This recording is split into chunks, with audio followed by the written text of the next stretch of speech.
Acting as guardians of the multiverse, Horizon Walkers protect the land against otherworldly threats. This is one of my favorite Ranger subclasses ever, so here's why you should play a Horizon Walker.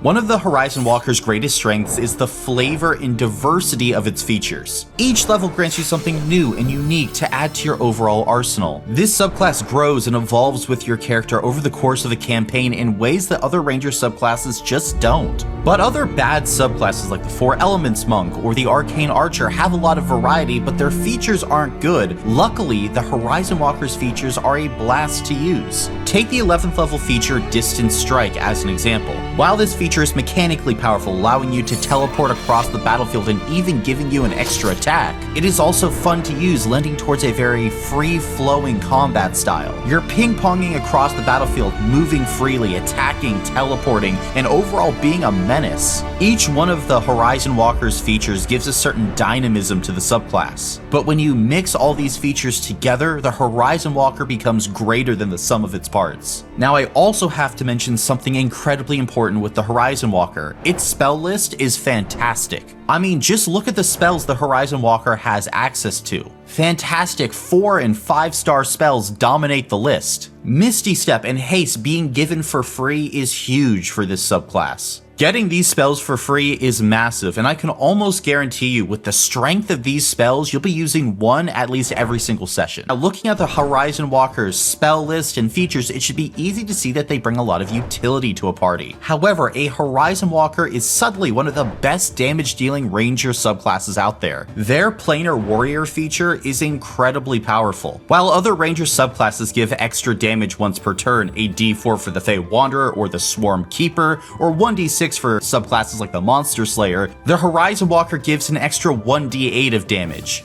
But it's actually even better than that, because when you attack a creature with your Planar Warrior, all the damage you deal becomes force damage, which is huge. Force damage is the least resisted and immune type of damage in all of 5th edition, which means you're almost never gonna have your damage decrease when you're fighting an enemy. This is especially good at higher levels where pretty much every creature has some type of resistance. This is an underrated feature that just keeps getting better and better as the campaign goes on. And that's another thing that's special with the Horizon Walker. You really feel like you're beginning to master your area of expertise as you progress in the subclass. The Horizon Walker is centered around messing with the multiverse and dimensions. Now, with the way this subclass has been constructed, it feels like you're slowly figuring out how to use these abilities. You'll start out with just being able to detect portals and use some of the energy of the multiverse to strengthen your attacks. Then you slowly figure out how to teleport, how to shift into the ethereal plane. You increase your capabilities so that you can then use it in combat, and then you're going to figure out how to banish creatures to their plane of origin. Finally, at 17th level, you're going to unlock a teleportation circle, which is symbolizing you figuring out how to use the multiverse to your advantage, slip in between dimensions, and move perfectly as a fully fledged Horizon Walker. I really favor subclasses that have this internal story and progression to them. Everything within the Horizon Walker is building on itself, but it's not just building on the same core feature. The subclass is constantly reinventing itself with new, flavorful, and fun features, and it feels thematically brilliant for that reason. So if you want a strong subclass with the storytelling chops to boot, really look at the Horizon Walker. And speaking of story, let's start talking about the concepts behind a Horizon Walker. For me, a Horizon Walker is a multiversal guard. They make sure weird multiverse shit doesn't happen every other day. They're the ones going around stopping demonic invasions, making sure the Fae don't leak into our world too much, or perhaps preventing an evil lich from another dimension invading ours with undead. The possibilities are endless. It's pretty easy to include a Horizon Walker in like every D&D game ever. In the average D&D setting, the near ubiquity of Horizon Walkers make it very easy to create a backstory and overall character concept. Even if you have a setting without many extraplanar incursions, you should still have a conclave of Horizon Walkers. This is because they act almost like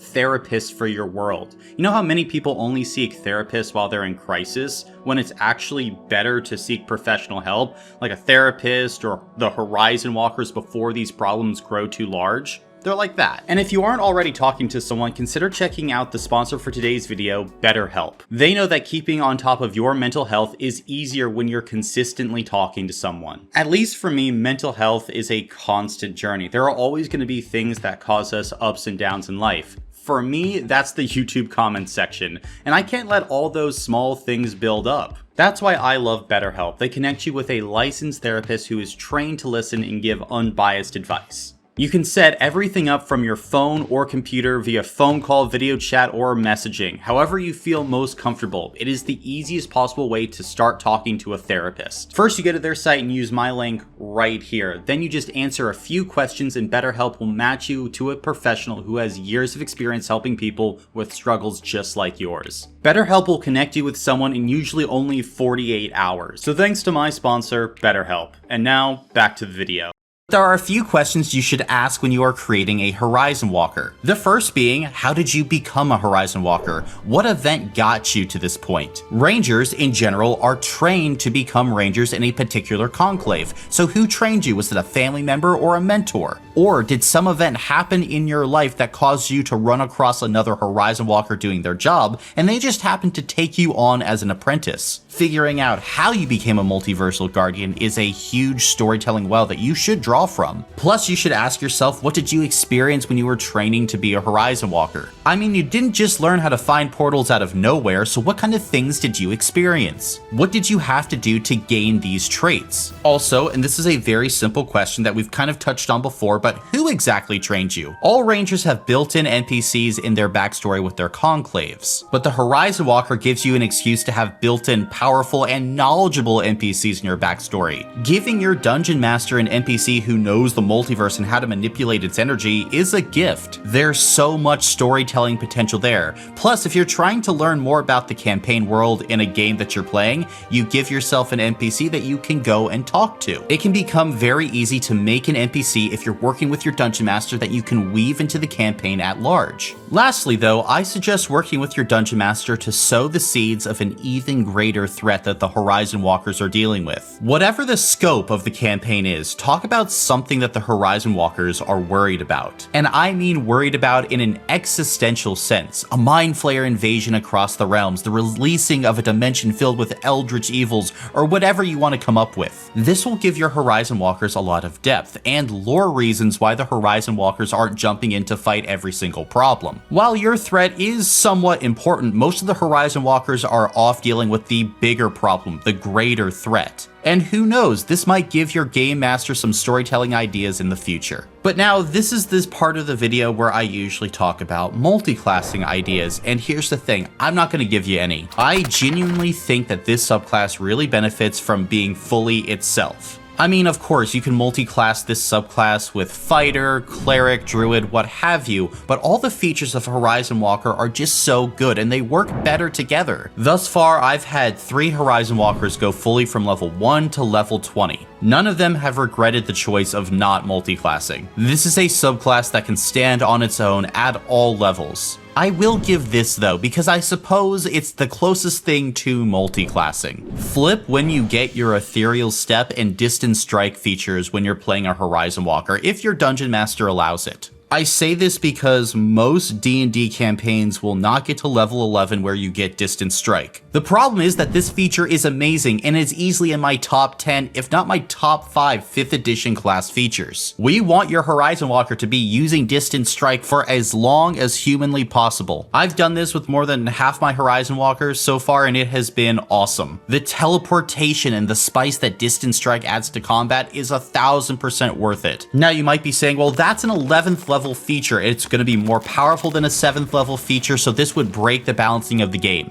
No, it doesn't impact balancing because actually Ethereal Step is probably the mechanically better feature. This just makes for better gameplay. So Dungeon Masters and players out there, I encourage you to try out this little tweak to see just how much it improves your gameplay. However, I've spent the entirety of this video thus far hyping up the Horizon Walker, so what are my dislikes with this subclass? Well, in all honesty, these are all kinda nitpicks. Firstly, the Detect Portal feature can be lackluster without proper DM support. This sucks because it's a 3rd level feature that you're expecting to use throughout the entirety of the game. Plus, even if your DM is throwing out these extra planar portals for you to detect, you have to use an action to activate detect portal, and sometimes you just forget to use the action. Or, since the range is only 1 mile, you activate detect portal as you're heading into a town, but you're not within range of the actual portal, so you miss it. Really, I think this feature would be better if it was always on, or even had a time period after activation where you just had this floating aura reading effect,